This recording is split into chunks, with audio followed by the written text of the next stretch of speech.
আলেম ওলামারা সহ দেশের আপামর জনসাধারণ তারা বাক স্বাধীনতা ফিরে পেয়েছে। কথা বলে না? দেশের স্বাধীনতা যা ৭১ সালে এই দেশের মানুষ রক্তক্ষয়ী সংঘর্ষের মাধ্যমে অর্জন করেছিল, সেই স্বাধীনতার অর্জনকে শকুনের থাবা দিয়ে আমাদের সেই অধিকারকে হরণ করা হয়েছিল। আমরা স্বাধীনভাবে কথা বলতে পারিনি, আমরা লিখতে পারিনি, আমরা বলতে জানিনি, বলতে পারিনি, আমাদেরকে বলতে দেওয়া হয়নি। এই সুযোগে সমাজে অসংখ্য আগাছা তৈরি হয়েছে। কৃষক যদি ক্ষেত ঠিক মতো নাড়তে না পারেন, আগাছা যদি পরিষ্কার করতে না পারেন, তাহলে মূল ফসল হয় না, ফসলের চাইতে আগাছা বেশি বড় হয়ে যায়। হক্কানি উলামা ইকরাম হচ্ছে রুহের ডাক্তার, রুহানি শিক্ষক, আপনাদের আত্মার রোগের চিকিৎসক। হাজরাত উলামা ইকরাম স্বাধীনভাবে সর্ব অঙ্গনে করতে পারেন নাই কিংবা করতে দেওয়া হয়নি। এই সুযোগে সমাজের মধ্যে শিরিক তৈরি হয়েছে, বেদাত তৈরি হয়েছে, কুসংস্কার তৈরি হয়েছে। মাজার পূজা, পীর পূজা, দুর্গা পূজা, দরগা পূজা, এগুলো সমাজের মধ্যে দিন দিন বেড়েই চলেছে। অমুসলিমদের পূজা মণ্ডপের শিরিক নিয়ে আমাদের মুসলিম পরিবেশে আমাদের মূল বক্তব্য নয়। অমুসলিমরা আপন ধর্ম পালনের স্বাধীনতা পাবে, কোরআন তাদেরকে সেই রাইট দিয়েছে। লা ইকরাহা ফিদ্দীন মানে হচ্ছে জোর করে অমুসলিমকে মুসলিম বানানো যাবে না। হিদায়াতের স্পষ্ট বার্তা আল্লাহ পাক দুনিয়ার মানুষের সামনে উপস্থাপন করেছেন। ফামান শাআ ফালিয়ুমিন ওয়া মান শাআ ফালিয়াকফুর। আল্লাহ কোরআনে বলেছেন, এত জলজান্ত উদাহরণ চোখের সামনে থাকার পরেও যদি সুস্থ মস্তিষ্ক দিয়ে চিন্তা করে, তাহলে সে তার রব আমি আল্লাহকে খুঁজে পাবে। সে যদি স্বেচ্ছায় সজ্ঞানে কালিমা পড়ে মুসলমান হয়, তাহলে তার কপাল ভালো হয়ে গেল। কিন্তু জোর করে অমুসলিমকে মুসলিম বানানো যাবে না, শুধু দাওয়াত দেওয়া যাবে। নবী করিম সাল্লাল্লাহু আলাইহি ওয়াসাল্লামকে আল্লাহ বলেছেন, লাস্তা আলাইহিম বিমুসাইতির। রাসূল, আপনাকে আমি জবরদস্তিকারী হিসেবে জমিনের মধ্যে পাঠাই নাই। আলহামদুলিল্লাহি নাহমাদুহু ওয়া নাস্তাঈনুহু ওয়া নাস্তাগফিরুহু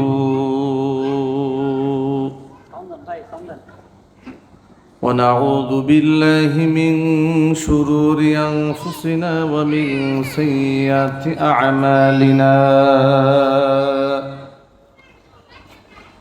من يهده الله فلا مضل له ومن يضلله فلا هادي له ونشهد أن لا إله إلا الله وحده لا شريك له ونشهد أن سيدنا ونبينا وحبيبنا وشفيعنا ومولانا محمدا عبده ورسوله الذي أرسله بالحق بشيرا ونذيرا وداعيا إلى الله بإذنه وسراجا منيرا أما بعد فأعوذ بالله من الشيطان الرجيم بسم الله الرحمن الرحيم إن الله لا يغفر أن يشرك به ويغفر ما دون ذلك لمن يشاء ومن يشرك بالله فقد افترى إثما عظيما وقال تعالى في شان حبيبه ومحبوبه آمرا ومخبرا إن الله وملائكته يصلون على النبي يا أيها الذين آمنوا صلوا عليه وسلموا تسليما اللهم صل على محمد وعلى آل محمد كما صليت على إبراهيم وعلى آل إبراهيم إنك حميد مجيد اللهم بارك على محمد وعلى آل محمد كما باركت على إبراهيم وعلى آل إبراهيم إنك حميد مجيد ঐতিহ্যবাহী গাজীপুর সিটি কর্পোরেশনের 32 নং ওয়ার্ড জাজহর ডেগের চালারুদের নুরুল কোরআন হাফিজিয়া মাদ্রাসা ও আনোয়ারা নাজাতুন নিসা মহিলা মাদ্রাসা গাজীপুর কর্তৃক আয়োজিত আজকের এই চতুর্থ বার্ষিকী ওয়াজ মাহফিলের সম্মানিত সভাপতি সাহেব, আমন্ত্রিত হাজারাত উলামায়ে কেরাম, মুরব্বিয়ানে আযম, অত্র এলাকা এবং পার্শ্ববর্তী এলাকার বিভিন্ন প্রান্ত থেকে ছুটে আসা দিন দরদি ইমানদার পরহেজগার মুত্তাকি মুসলিম ভাইয়েরা, পর্দার অন্তরালে অবস্থানরত আমাদের সকলের শ্রদ্ধাভাজন পর্দানিশীন মা এবং বোনেরা, মহান আল্লাহ রাব্বুল আলামিনের দরবারে আলিশানে লাখ কোটি শুকরিয়া আদায় করছি যে মহান আল্লাহ রাব্বুল আলামিন আমাদেরকে আজকের এই বৈরী আবহাওয়াকে একেবারেই অনুকূলে এনে দিয়ে, প্রতিকূল পরিবেশকে অনুকূল পরিবেশের রূপ দিয়ে কোরআনে কারিমের ময়দানে বসে কোরআন সুন্নাহ থেকে আলোচনা করার, আলোচনা শোনার সুযোগ করে দিয়েছেন। এজন্য আপনারা খুশি না বেজার? কম না বেশি? উচ্ছ্বসিত কণ্ঠে খুশি মনে মন প্রাণ উজাড় করে আল্লাহ পাকের শেখানো ভাষায় শুকরিয়া আদায় করছি। জবান ছেড়ে দিয়ে সকলে একযোগে বলছি আলহামদুলিল্লাহ।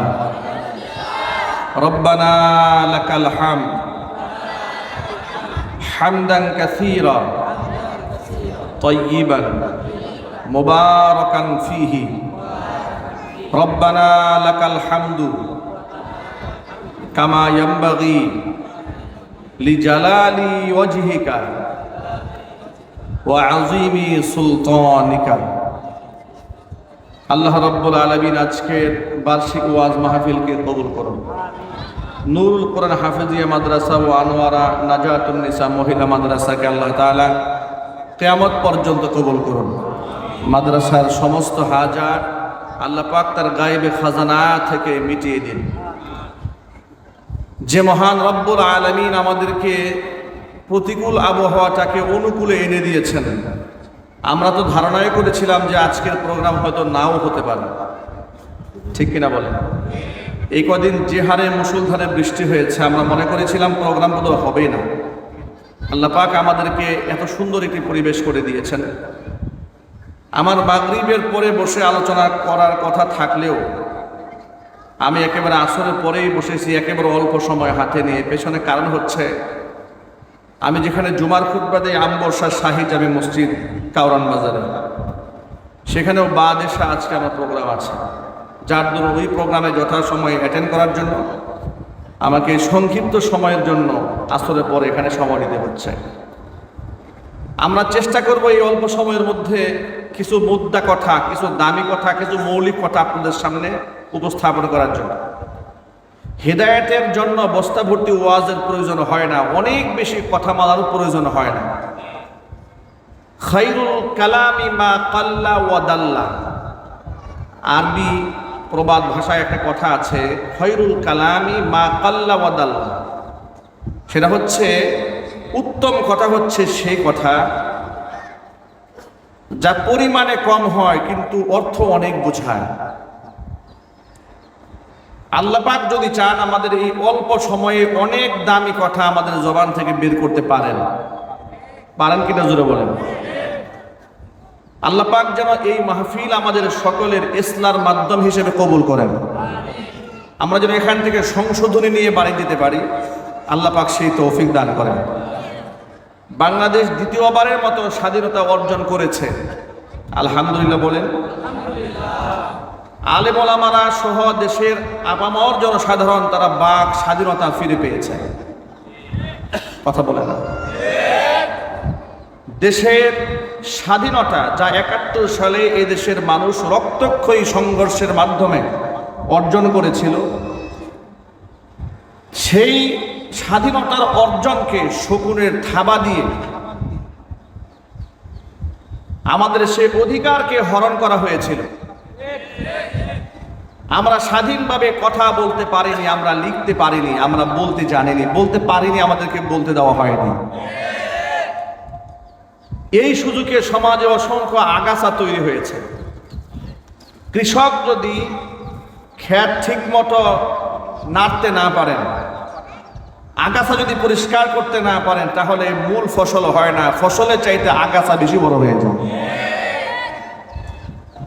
হক্কানি উলামায়ে কেরাম হচ্ছে রুহের ডাক্তার, রুহানি শিক্ষক, আপনাদের আত্মার রোগের চিকিৎসক। হাজরাত উলামায়ে কেরাম স্বাধীনভাবে সর্ব অঙ্গনে করতে পারেন নাই কিংবা করতে দেওয়া হয়নি। এই সুযোগে সমাজের মধ্যে শিরিক তৈরি হয়েছে, বেদাত তৈরি হয়েছে, কুসংস্কার তৈরি হয়েছে। মাজার পূজা, পীর পূজা, দুর্গা পূজা, দরগা পূজা, এগুলো সমাজের মধ্যে দিন দিন বেড়েই চলেছে। অমুসলিমদের পূজা মণ্ডপের শিরিক নিয়ে আমাদের মুসলিম পরিবেশে আমাদের মূল বক্তব্য নয়। অমুসলিমরা আপন ধর্ম পালনের স্বাধীনতা পাবে, কোরআন তাদেরকে সেই রাইট দিয়েছে। লা ইকরাহা ফিদ্দীন মানে হচ্ছে জোর করে অমুসলিমকে মুসলিম বানানো যাবে না। হিদায়াতের স্পষ্ট বার্তা আল্লাহ পাক দুনিয়ার মানুষের সামনে উপস্থাপন করেছেন। ফামান শাআ ফালিয়ুমিন ওয়া মান শাআ ফালিয়াকফুর। আল্লাহ কোরআনে বলেছেন, এত জলজান্ত উদাহরণ চোখের সামনে থাকার পরেও যদি সুস্থ মস্তিষ্ক দিয়ে চিন্তা করে, তাহলে সে তার রব আমি আল্লাহকে খুঁজে পাবে না। সে যদি স্বেচ্ছায় সজ্ঞানে কালিমা পড়ে মুসলমান হয়, তাহলে তার কপাল ভালো হয়ে গেল। কিন্তু জোর করে অমুসলিমকে মুসলিম বানানো যাবে না, শুধু দাওয়াত দেওয়া যাবে। নবী করিম সাল্লাল্লাহু আলাইহি ওয়াসাল্লামকে আল্লাহ বলেছেন, লাস্তা আলাইহিম বিমুসাইতির। হে রাসূল, আপনাকে আমি জবরদস্তিকারী হিসেবে জমিনের মধ্যে পাঠাই নাই। ইন্নামা আনতা মুযাক্কিরুন, আপনি একজন উপদেশক। ইন্নামা আনতা মুযাক্কির, আপনি উপদেশের কথাগুলো তাদেরকে শোনাবেন, কিন্তু জবরদস্তি করে কালেমা ভিন্ন ধর্মাবলম্বীদের উপর আপনি চাপিয়ে দিবেন না। কিন্তু যেই ব্যক্তি একবার ইসলাম ধর্ম গ্রহণ করে ইসলামের সুশীতল ছায়াতলে আশ্রয় নিয়েছে, যে ব্যক্তি নিজেকে মুসলমান দাবি করেছে, তার জন্য সেই সুযোগ নাই। তার জন্য বিধান হচ্ছে, ইয়া আইয়ুহাল্লাযীনা আমানু দুখুলু ফিস সিলমি কাফা। হে ঈমানদারেরা, শুধু ঈমান আনলেই তো হবে না, পরিপূর্ণভাবে ইসলামে দাখিল হয়ে যেতে হবে। এখানে মুসলমান আমি নিজেকে দাবি করার পরে আমি কিছু মানবো, কিছু অস্বীকার করব, আর বলবো যে হিসাব যা দেওয়ার আমি পরকালে আল্লাহর কাছে গিয়ে দেব, মানুষের কাছে দেব না। এই ধরনের ভণ্ডামি কথাবার্তা বলার কোনো সুযোগ নাই। এই কথাটা আপনাদের সামনে উপস্থাপন করেছি এই জন্য, ঢাকা বিশ্ববিদ্যালয়ের শিল্পকলা একাডেমির যিনি মহাপরিচালকের দায়িত্ব গ্রহণ করেছেন কিছুদিন আগে, এই ভদ্রলোক বলেছেন 2024 সনে এসেও আমাদের মেয়েরা বুরকা পরে চলবে, এটা আমার বুঝে আসে না। নাউযুবিল্লাহি মিন যালিক। এ কথা বলার দ্বারা তিনি কি প্রমাণ করেছেন? ইসলামের পোশাকের উপর কি তার কোনো সম্মান বোধ আছে? একটু জোরে বলেন না। ইসলামের পোশাকের উপর তার কোনো শ্রদ্ধাবোধ আছে? নাই। যখন পোশাকের উপর তিনি এমন ব্যঙ্গ বিদ্রুপ করেছেন, চতুর্দিক থেকে তাকে লোকেরা গালমন্দ করেছে। কেউ তাকে নাস্তিক বলেছে, ইসলাম বিদ্বেষী বলেছে। প্রতিবাদ মুখর হয়ে তিনি মিডিয়ার সামনে তিনি বললেন যে এই পৃথিবীতে আমি নামাজ পড়ি না পড়ি, এটা আমি দুনিয়ার কারো কাছে জবাবদিহিতা করব না, এটা কিয়ামতের দিন আল্লাহর কাছে জবাবদিহিতা করব। এটা আমার ব্যক্তিগত ব্যাপার। তিনি বুঝাতে চাইলেন যে আপনারা আমাকে নাস্তিক বললে কোনো লাভ নাই, আমি নামাজ পড়বো না না পড়বো এটা আমার ব্যক্তিগত ব্যাপার, জবাবদিহিতা করব আল্লাহর কাছে। আমি শিল্পকলা একাডেমির মহাপরিচালকের দৃষ্টি আকর্ষণ করে বলছি, আপনি নামাজ পড়বেন না না পড়বেন সেটা আপনি আমাদের কাছে জবাবদিহিতার দায়বদ্ধতা যদি আপনার না থাকে, আমাদের পোশাক নিয়ে কটূক্তি করার অধিকার আপনাকে কে দিয়েছে? আপনার নামাজ নিয়ে আমি কথা বলতে পারবো না, আপনি আমার বোরকা নিয়ে কথা কি করে বলেন?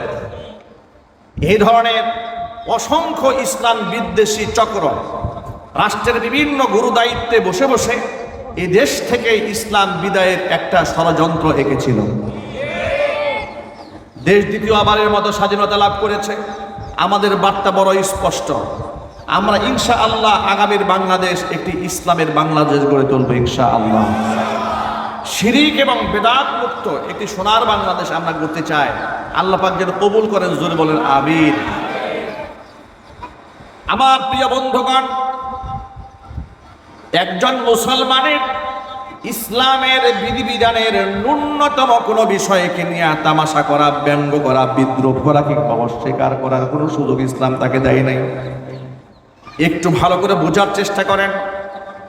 ভদ্রলোক বলেছে আমি নামাজ পড়ি না না পড়ি আমি পাবলিকলি জবাবদিহিতা করব না, অথচ আল্লাহর নবী সাল্লাল্লাহু আলাইহি ওয়াসাল্লাম নামাজ শুধু না পড়লে জবাবদিহিতা নয়, হুজুর বলেছেন মসজিদে আজান শোনার পরে মসজিদে এসে জামাতের সাথে শরীক হয়ে যারা নামাজ আদায় না করে, যারা ঘরের মধ্যে নামাজ পড়ে, বুঝেন একটু, বেনামাজি না, নামাজ পড়ে মসজিদে গিয়ে না পড়ে, কোথায় পড়ে জোরে বলেন? ঘরের মধ্যে পড়ে। আল্লাহর হাবিব বলেন মসজিদে এসে জামাতে শামিল না হই ঘরের মধ্যে যারা নামাজ আদায় করে, আমার মনে চায় একদল যুবকদেরকে সাথে নেই, শুকনা লাকড়ি নিয়ে ওই বাড়িতে যায় আর বাড়িগুলাকে আমি আগুন দিয়ে জ্বালিয়ে শেষ করে দেই। কারণ এই বাড়ির মহব্বতে তারা ঘর থেকে মসজিদ পর্যন্ত আসে না। একটু চিন্তা করেন তো আপনারা, নামাজ তিনি ছেড়ে দিয়েছেন তা নয়, নামাজ সে পড়ে কিন্তু মসজিদে না আসে, ঘরের মধ্যে পড়ে। রসুল বললেন ঘরে পড়লে হবে না, তাকে পানিশমেন্ট দেওয়া হবে কেন সে মসজিদে আগমন করে নাই। এটা হচ্ছে ইসলাম। উদখুলু ফিস সিলমি কাফা, আপনাকে পরিপূর্ণ ইসলাম মানতেই হবে। নামাজ যেমন ইসলামের জন্য অপরিহার্য গুরুত্বপূর্ণ অধ্যায়, অনুরূপভাবে যাকাত ইসলামের অপরিহার্য একটা অধ্যায়। আল্লাহর হাবিব সাল্লাল্লাহু আলাইহি ওয়াসাল্লামের ইন্তেকালের পরে যখন আবু বকর সিদ্দিক রাদিয়াল্লাহু তাআলা আনহু খলিফা হয়ে গেলেন, অসংখ্য নও মুসলিমরা ইসলাম ধর্ম ছেড়ে দিয়ে আবার শিরকের মধ্যে মুবতালা হয়ে গেলেন।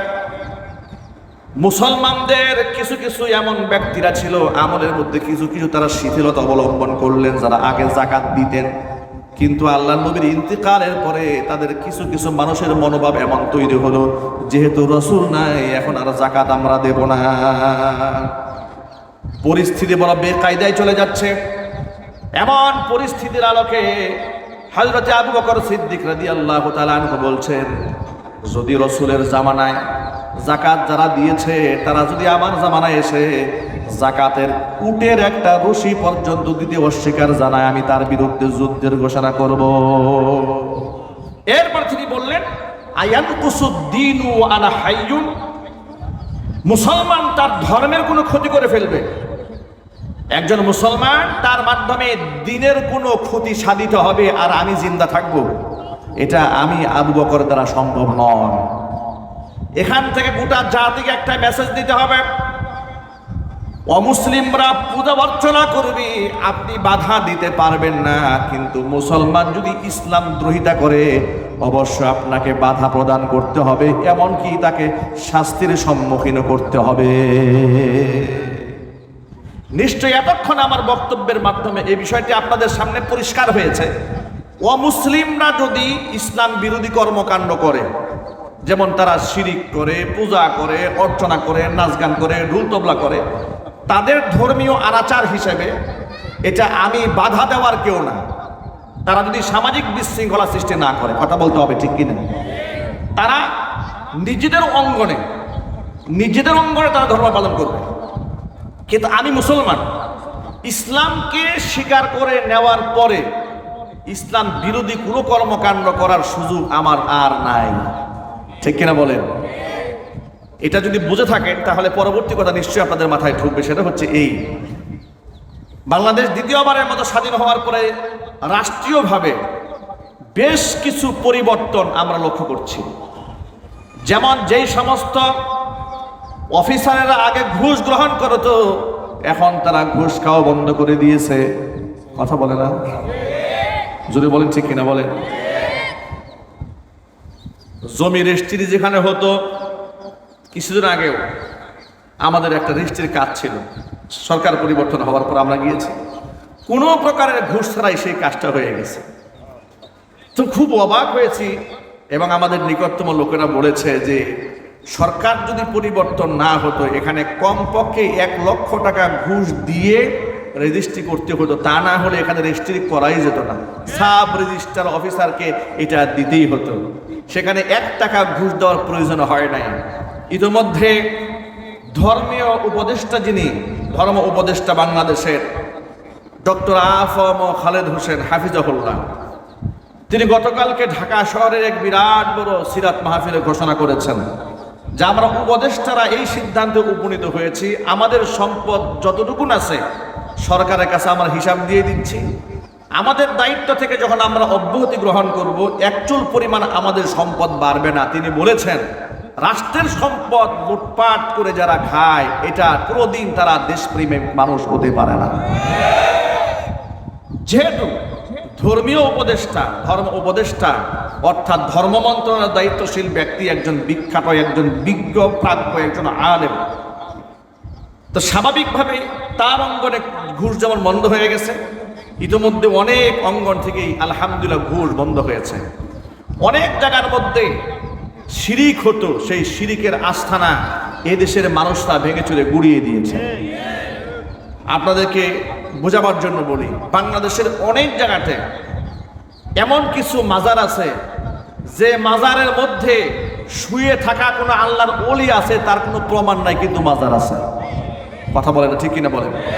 আর মাজারের নামগুলো কি শুনলে আপনারা হাসতে হাসতে পেট ব্যথা হয়ে যাবে। মাস্তান বাবার মাজার, ল্যাংটা বাবার মাজার, বদনাশার মাজার, পাগলা বাবার মাজার, কি আছে না নাই? একটু জোরে বলতে হবে তো। গাজীপুরেই তো আছে ফসি পাগলার মাজার, মানে পাগল, ছাগল, ল্যাংটা, জামা কাপড় নাই, সব আল্লাহর ওলি হয়ে গেছে। আর মানুষেরা মসজিদ বাদ দিয়ে তাদের কাছে গিয়ে সাহায্য চাওয়া শুরু করছে। এর চেয়ে ক্ষুধাদ্রোহিতা আর কি হতে পারে? কথা বলতে হবে তো, ঠিক কিনা বলেন?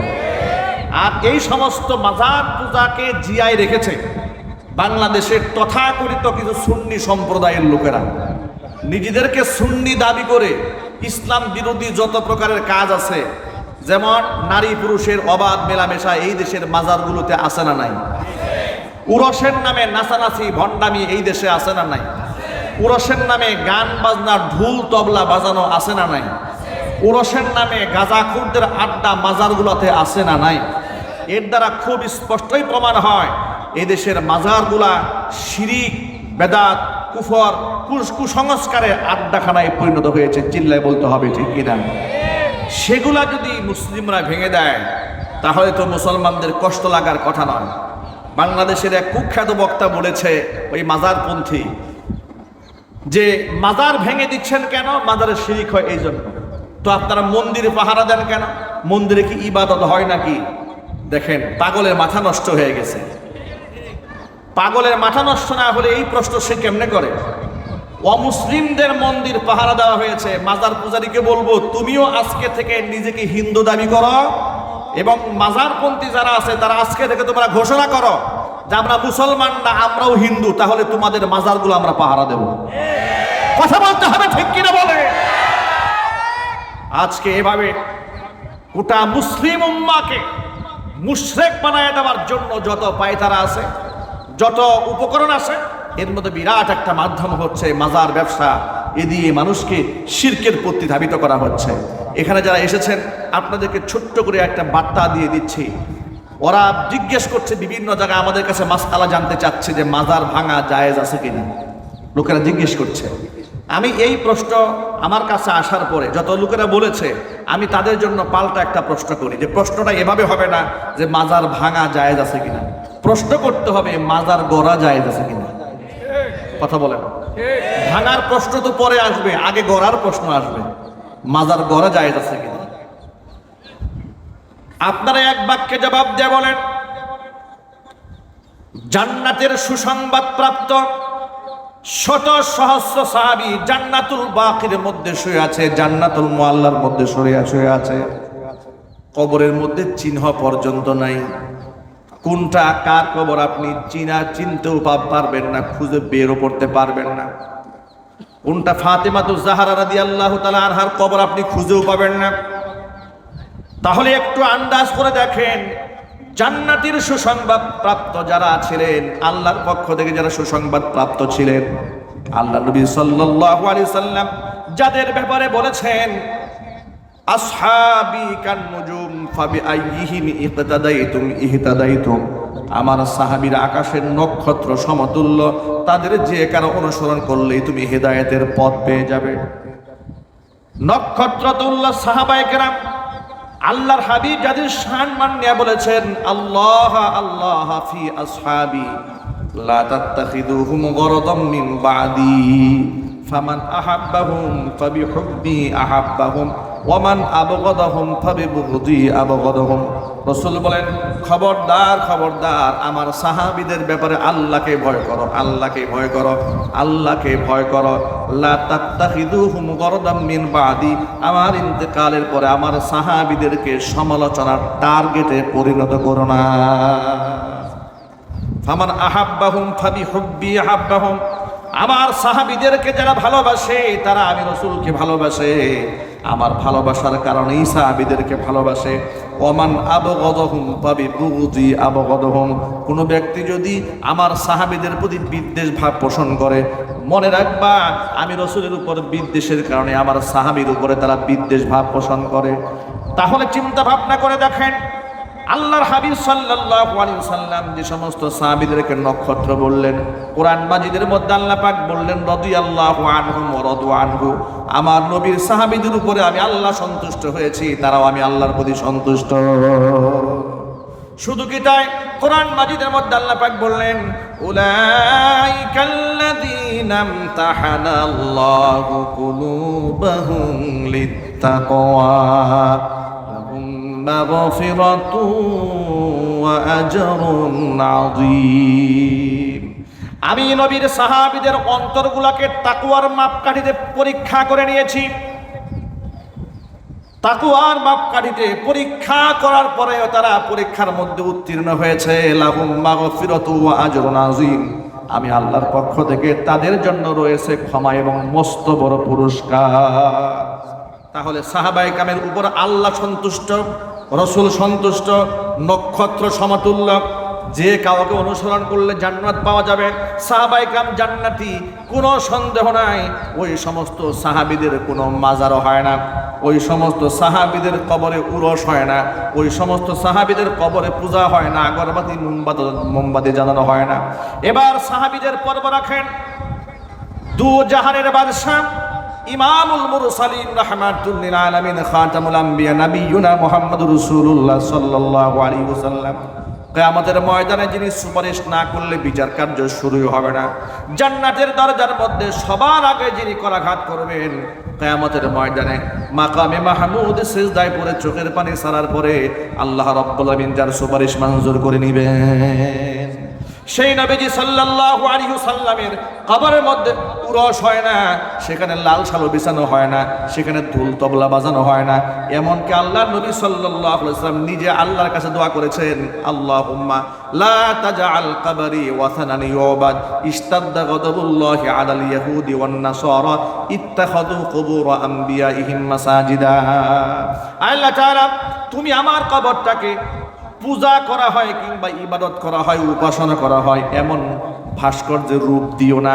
আল্লাহ নবী সাল্লাল্লাহু আলাইহি সাল্লাম নিজের কবরে যেন ইবাদত না হয়, আল্লাহ রাব্বুল আলামিনের কাছে সাহায্য প্রার্থনা করেছেন। জোরে কোন সুবহানাল্লাহ।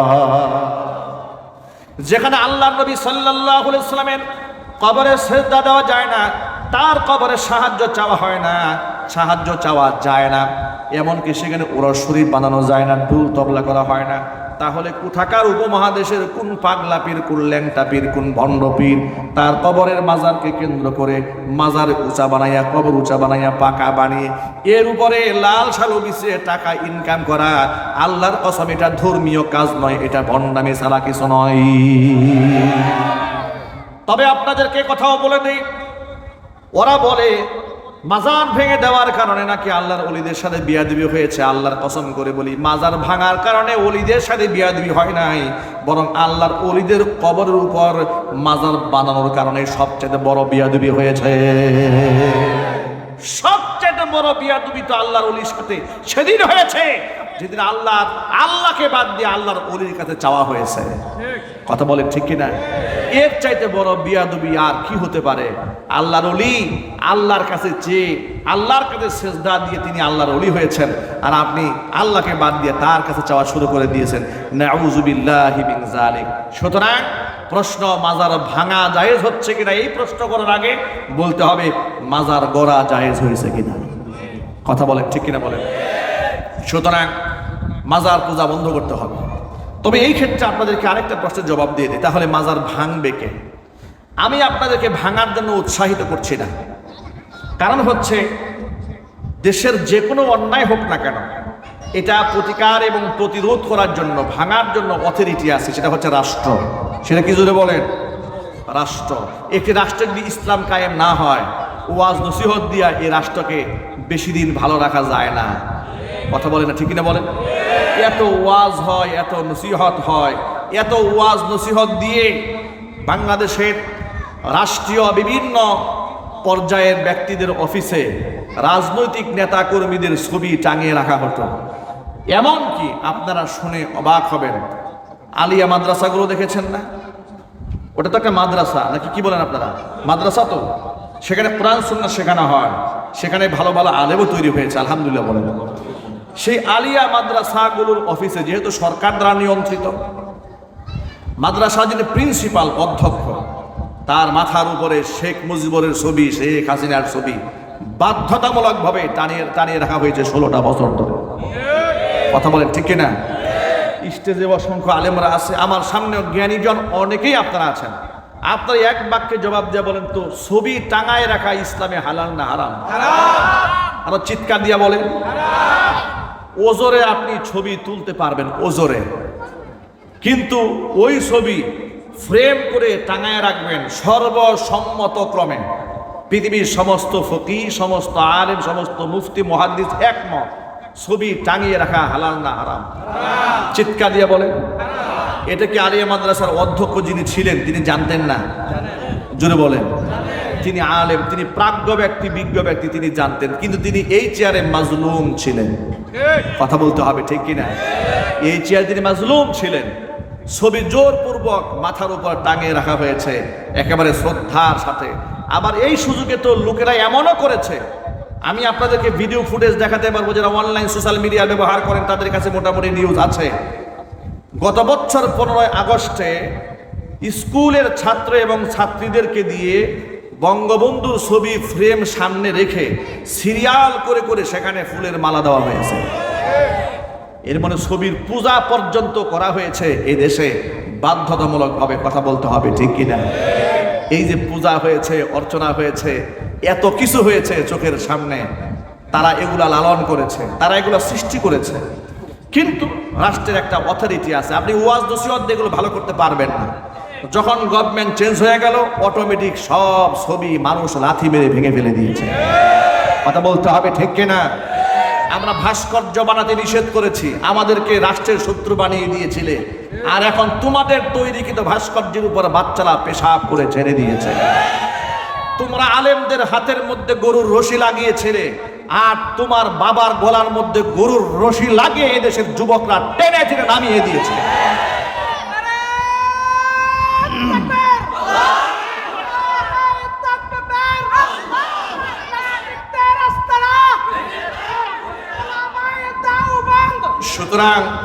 সুতরাং আমি একটা মেসেজ দিতে চাই, সেটা হচ্ছে এই, ওয়াজ নসিহত করে আপনি সব কিছু ঠিকঠাক করতে পারবেন না। ক্ষমতা চেঞ্জ হয়ে গেলে অটোমেটিক অনেকটা চেঞ্জ হয়ে যায়।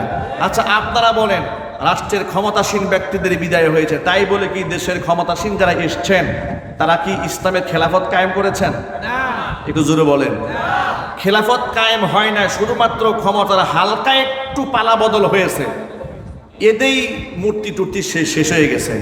যদি খেলাফত কায়েম হয় চিত্রটা কেমন হবে? আল্লাহু আকবার বলে চিল্লাবেন, আল্লাহু আকবার। ক্ষমতার পালা বদল হয়েছে। আমি শুনতে পেলাম বাংলাদেশের বিভিন্ন অঞ্চলে চান্দাবাজ চেঞ্জ হয়ে গেছে। চান্দা বন্ধ হয় নাই, ধান্দাও বন্ধ হয় নাই। ফ্যাক্টরি চাঁদা এক শ্রেণী আগে খাইতো, ক্ষমতার পালা বদল হওয়ার পর আরেক শ্রেণী দখল করে বসে আছে। বাস্তবতা আছে না নাই? তাহলে আপনি চান্দাবাজ তো মুক্ত করতে পারলেন না। এটা কখন মুক্ত করা সম্ভব হবে? যখন তন্ত্র মন্ত্র বাদ দিয়ে খেলাফতে ইসলাম কায়েম করা হবে। এই জন্য আগামীর বাংলাদেশকে গড়তে হলে হকপন্থী বলিষ্ঠ কণ্ঠের অধিকারী প্রাজ্ঞ ব্যক্তিত্ব সম্পন্ন সুবিজ্ঞ আলেমদেরকে রাষ্ট্র ক্ষমতায় আনতে হবে। রাজি আছেন কি? আমি দোহাত দেখতে চাই। আল্লাহ রাব্বুল আমিন ঐক্যবদ্ধভাবে কাজ করা তৌফিক দান করে, জোরে বলেন আমিন। তাহলে আমি যেটা বলতে চেয়েছিলাম যে মাজার ভাঙা যারা কোর্ট ভাঙছে তারা সঠিক কাজ করছে কিনা না, এটা পাবলিকলি নিজে জিম্মাদারি গ্রহণ করে যা করেছে, ভেঙে ফেলেছে, এটা আইনত তারা করেনি। এটা যদি মানুষকে সকলকে এই অথরিটি দেওয়া হয় তাহলে দেশের মধ্যে বিশৃঙ্খলা তৈরি হবে। ঠিক কিনা বলেন? যেমন কোরআনের আইন আছে হত্যার বদলে হত্যা, তাই বলে কেউ কাউকে হত্যা করলো বিনিময়কে আপনি তাকে হত্যা করতে পারবেন না? পারবেন না। কোরআনে আছে কেউ তাকে চোখ কানা করে দিলে তার চোখটা কানা করে দেওয়া হবে, কিন্তু সেই বিচার কি আপনি করতে পারবেন না? এটা রাষ্ট্রের অথরিটির প্রয়োজন আছে না নাই? অথরিটির প্রয়োজন আছে। এই জন্য খেলাফত প্রয়োজন। যদি পরিপূর্ণ ইসলামের স্বাদ আপনি আস্বাদন করতে চান, রাষ্ট্রে খেলাফত কায়েম না হলে এটা কোনোদিন সম্ভব হবে না। আগামীতে কোনো সুদখোর, কোনো ঘুষখোর, কোনো বেনামাজি, কোনো লম্পট, কোনো মিথ্যাবাদী, কোনো চোরাচালানি, কিংবা কোনো ডাকাত, কিংবা কোনো খুনি, কিংবা পর্দা লঙ্ঘনকারী, শরীয়তের বিধান লঙ্ঘনকারী কোনো নেতার পেছনে মুসলমানরা যাবে না। মুসলমানরা আলেমদের সাথে ছিলেন, আছেন, ভবিষ্যতেও কারা কারা থাকবেন আমি দুহাত দেখতে চাই। আল্লাহ রাব্বুল আমিন যেন আমার সকল ভাইদেরকে ঐক্যবদ্ধ হয়ে কাজ করার তৌফিক দান করেন। সকলেই জোরে বলুন আমিন। আজকে আমরা নুরুল কোরআন হাফিজিয়া মাদ্রাসার জন্য দোয়া করছি। আল্লাহ পাক এই মাদ্রাসাকে কিয়ামত পর্যন্ত কবুল করেন। মাদ্রাসার সমস্ত হাজাত আল্লাহ পাক তার গায়বে খাজানা থেকে মিটিয়ে দেন। সাথে সাথে অত্র এলাকার সমস্ত মুর্দেগানের কবর আযাব আল্লাহ রাব্বুল আলামিন কিয়ামত পর্যন্ত বন্ধ করে দেন।